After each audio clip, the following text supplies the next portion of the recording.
Hi, Jim Gore from THOR Wealth Management. Today I want to talk about earnings and why they're important for you in your investments in stocks over the long run. Great example of that is here Exxon. And this is looking at Exxon going back to 1985. And what you can see here is that the earnings and the stock price go in tandem, and this is true over the long run. There are times that they get a little bit out of whack, but over the long run, you need earnings to go up in order for your stock prices to go up. And notice that Exxon did very well from 1985 to about 2008. Then you had fracking came in, and you saw natural gas prices collapse, and frackers were making more money than Exxon that's drilling in deep sea water. And you saw the stock price and earnings drop from 2008 to 2020. So it follows it. And then what has happened here? Now you've actually seen over the last year and a half, oil prices, natural gas prices go up, and the earnings of Exxon has gone up as well. So it follows the long-term earnings. But it's also important to understand what type of investments you have. And let me give you a great example here of another energy company that is different than Exxon, and that's Energy Transfer. This is an MLP. This is a master limited partnership that invests in midstream pipelines. So they're delivering the oil and natural gas. And here again, we're looking at the earnings relative to the stock.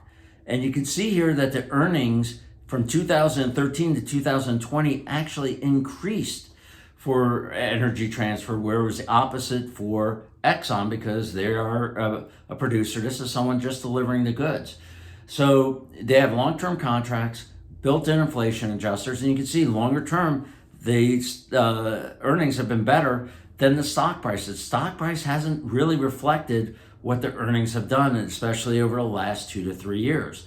And this is why we still like the MLP space. It was not a good investment at the end of 2014. You can see the stock price got way ahead, but then it got cheap in 2016 and has remained cheap since then. The earnings of the companies have continued to grow, whereas the stock price has not. Let's look at another example. And this is a great example about a Wall Street favorite during COVID. And I'm talking about Peloton. And you look at Peloton, they came out about $15 a share. And if you look at it, COVID hit, the stock price rocketed from a little bit over $15 a share to about $165 a share. Huge increase, tenfold. Everyone loved Peloton. You got to have Peloton. But you could see a stock price rocketed, but earnings didn't rocket. They went up. So they went from having a loss of about $240 million to making maybe about $250 million. That's not a big increase in earnings, but at least it is an increase in earnings. But notice, once again, the stock price has crashed along with the earnings. But notice where they are right now. They're losing $2.6 billion, where when they came out, they were only losing about $250 million. So now stock price is $11 a share. Stock price eventually catches up with earnings. And this is why this is very important. And this is something that we're very concerned here at THOR, especially with US companies, is the earning potential. And it comes down to the profit margins. So you look at this chart, this is going back to 1965, and this is looking at the operating margins for the S&P 500. Notice here that margins were actually declining until 1990. What happened in 1990 that made profit margins go up?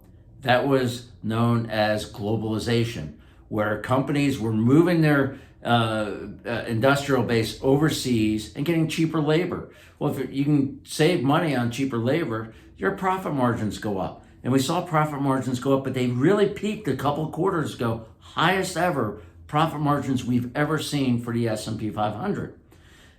But if we get back to that trend line, right, the 10-year trend line, that's a 25% drop in profit margins that we're expecting here. Now, that's one aspect of it. The other aspect of it is, hey, wait a minute. Are we doing globalization anymore? Are we going to deglobalization? Well, with some of COVID, we're starting to see a lot of firms are starting to onshore some of their processes. And what you're going to see is their costs are going to go up. So those operating margins are going to come down.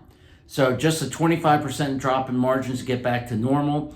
And because of we go from globalization to deglobalization, you can see profit margins on the S&P 500 drop more than 25%. They could drop 35 or 40% from here. And so that's why the valuations of the market could be higher than people perceive, because they don't understand that these profit margins are coming down. And we're starting to see some in the earnings that profits are coming down, and we expect to see more of that in the future. If you have any questions or concerns, or if there's any way we can help you with your portfolio, as always, reach out to us at thorwealthmanagement.com, or please feel free to give us a call at any time. Look forward to you talking to you in a couple weeks, and go Bengals.